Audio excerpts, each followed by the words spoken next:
అయినను నా యవ్వన కాలము మొదలుకొని పగవారు నాకు అధిక బాధలు కలుగజేయుచు వచ్చిరి.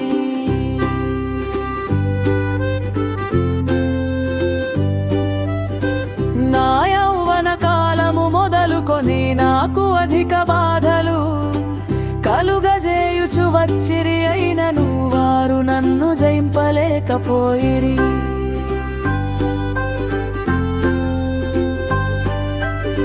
దున్నువారు నా వీపు మీద దున్నిరి, వారు చాళ్లను పొడుగుగా చేసిరి.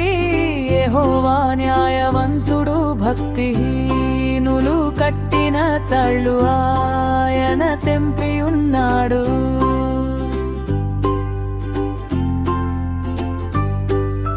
సియోను పగవారందరూ సిగ్గుపడి వెనుకకు త్రిప్పబడుదురుగాక.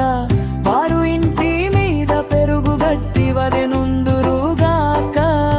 ఎదుగక మునుపే అది వాడిపోవును. కోయువాడు తన గుప్పిలినైనను పనలు కట్టువాడు తన ఒడినైనను దానితో నింపుకొనడు. దారిన పోవువాడు